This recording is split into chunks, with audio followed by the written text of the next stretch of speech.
Tim pujian dan penyembahan. Shalom. Halo. Kongsi Fasai. Haleluya. Sini kuai.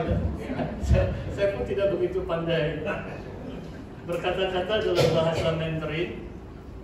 Cuma saya rindu juga belajar macam bahasa saya sendiri baik, tapi tidak pernah juga pergi sekolah Cina.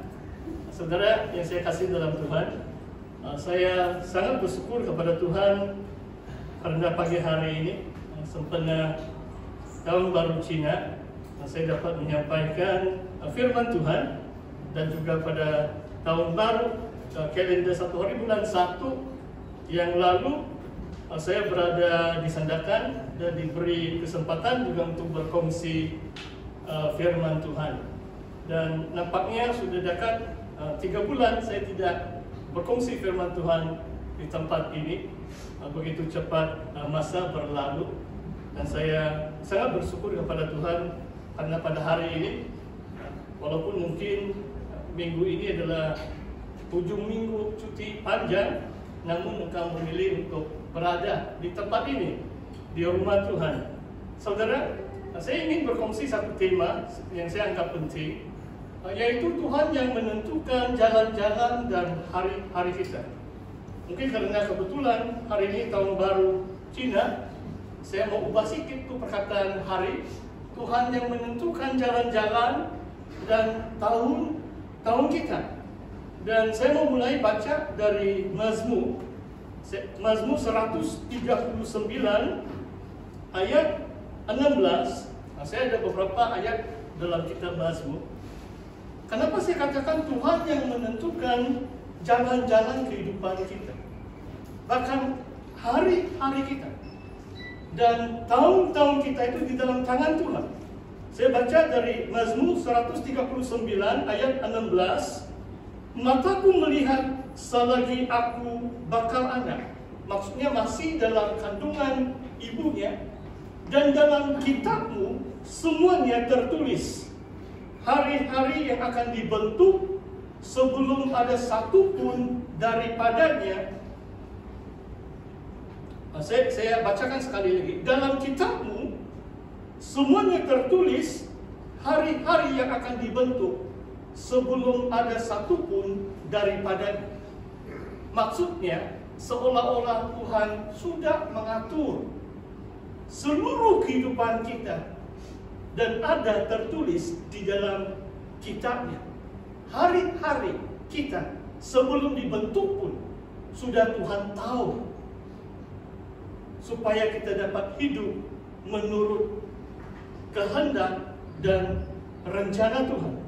Saya mau baca satu ayat lagi dalam Mazmur 40, dalam ayat yang ke-8. Mazmur,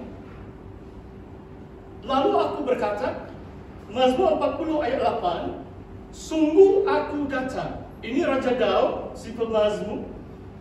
Dalam gulungan kitab ada tertulis tentang aku. Aku suka melakukan kehendak-Mu ya Allahku, Taurat-Mu ada dalam dadaku. Perhatikan ayat ini, ayat 8. Dalam gulungan kitab ada tertulis tentang aku. Bagi orang yang suka melakukan kehendak Tuhan, firman Tuhan ada di dalam hatinya. Seolah-olah hidupnya, seluruh hidupnya sudah termaktub atau tertulis di dalam gulungan kitab suci.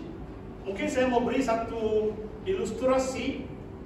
Apakah maksudnya dalam gulungan kitab ada tertulis tentang aku? Saya percaya ini bukan hanya Raja Daud ataupun nubuatan tentang Mesias Tuhan Yesus kita, tetapi untuk setiap orang yang percaya.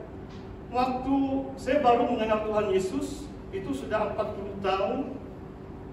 Berapa bulan yang lalu? 7 bulan yang lalu, bulan April tahun 82, saya menerima Tuhan Yesus sebagai Tuhan dan Juru Selamat. Saya ingat di antara kitab kegemaran saya, memang Mazmur. Dalam perjanjian baru, mungkin saya sudah kongsikan di sini, Roma, Galatia, Injil Yohanes. dan dalam Perjanjian Lama adalah kitab Kejadian. Kenapa? Sebab setiap kali saya baca riwayat tokoh-tokoh iman, saya lihat hidup saya seolah-olah mereka lah yang menjadi teladan bagi saya. Ada tertulis tentang aku di dalam kitab Tuhan. Itu yang Abraham lakukan, saya pun mau lakukan seperti Abraham. Itu yang Ishak lakukan, saya pun mau lakukan seperti Ishak. Oh, begitu pula pengalaman Tuhan memimpin Yakub dalam hidupnya. Dan saya melihat diri saya di dalam kehidupan Yakub. Bila cerita tentang Yusuf, orang yang diberi Tuhan penuh karunia, saya pun rasa, wah, saya pun mau macam Yusuf. Saudara faham maksud saya? Cerita mereka di dalam kitab menjadi cerita saudara dan saya. Kalau kita percaya Tuhan, aku rindu melakukan kehendak-Mu. Mungkin saya boleh beri dua contoh. Di antara, kalau soal Yusuf, kenapa saya dapat relate dengan Yusuf, adalah seperti Yusuf, saya rasa saya ada karunia menangis. Kalau lelaki mungkin tidak begitu bangga lah untuk bersaksi selalu mau menangis.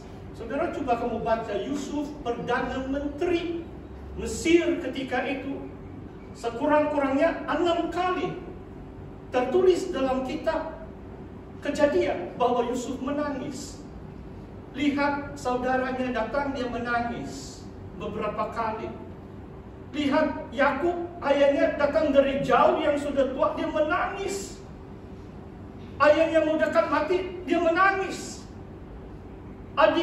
Abang-abangnya, sampai hari terakhir ayah mereka pun, Yusuf menangis. Luar biasa. Jadi bagi saya, menangis bukan tanda kelemahan atau perempuan saja yang menangis.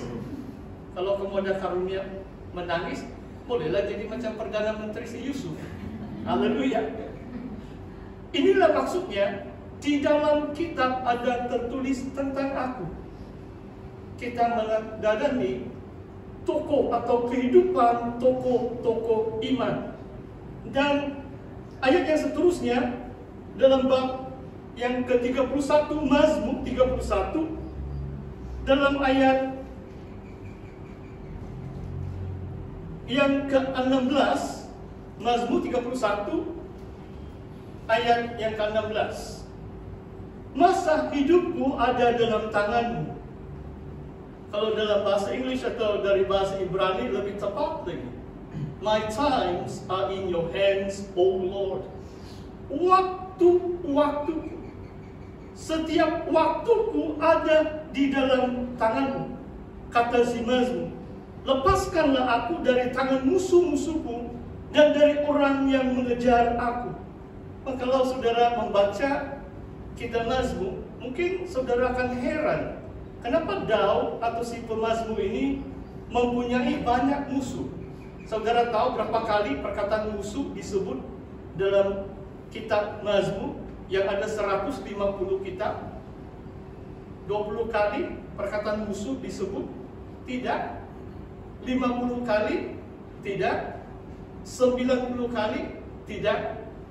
Sejumlah 103 kali perkataan musuh, sama ada tunggal atau jamak musuh-musuh, ditulis di dalam kitab Mazmur. Nampaknya ajaran di sini adalah kalau saudara mau jadi seperti Daud, orang yang benar di hadapan Tuhan pasti dimusuhi oleh orang lain. Dia dibenci oleh orang fasik, orang derhaka, orang munafik. Tidak akan dapat menerima orang yang suka melakukan kehendak Tuhan, orang yang benar.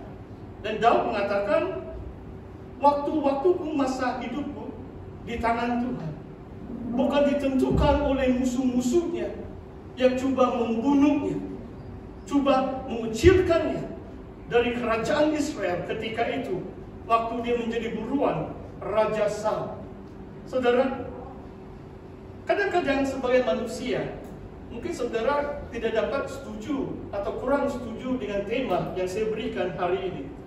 So, manusia kadang-kadang termasuk saya sendiri juga, Saya pikir, biarlah saya merancang hidup saya sedemikian. Saya aturlah hidup saya, tahun depan saya mau buat begini. Mungkin 2 tahun akan datang saya mau buat begini. Saya rasa kalau manusia yang berakal budi, dalam firman Tuhan juga mengatakan, manusia juga merancang. Many are the plans of man, but the Lord's purpose shall be established. Banyak sekali perancangan-perancangan manusia, kan? Sebab Tuhan memberi kita akal budi untuk merancang. Tidak salah merancang, tetapi adalah sangat penting kita menyerah kepada kehendak Tuhan. Sebab Tuhanlah yang menentukan jalan-jalan dan hari-hari kita. Sebelum satu pun dibentuk, kata Mazmur 139, sudah diketahui Tuhan, sudah ditentukan oleh Tuhan bagaimana kita harus menjalani kehidupan kita di dalam dunia ini. Saudara, sekarang saya lihat Yeremia bab 10 ayat yang ke-23. Nabi Yeremia 10 ayat 23. Aku tahu ya Tuhan bahwa manusia tidak berkuasa untuk menentukan jalannya, dan orang yang berjalan tidak berkuasa untuk menetapkan langkahnya. It is not in man to determine his own steps. Pak, ini luar biasa, sangat memberkati saya. Kalau saya melihat kehidupan saya secara pribadi, dan saya mau saudara merenungkannya, kenapa saya suka ada 2 tahun baru, apa tuh 2 kali kita celebrate tahun baru, kan? Kita orang Malaysia baru bilang Countdown Bangsa. Kalau ikut orang putih itu 1 hari bulan 1 lah, itu dari zaman kalender Gregorian, abad yang ke-5 sudah ditentukan 1 hari bulan Januari, tahun baru. Itu dari kerajaan Romawi sampai hari ini. Tapi jangan kamu rasa ini bangsa Cina kurang pentingnya. Bangsa orang Cina ada sejarah secara bertulis selama mau dekat 5.000 tahun.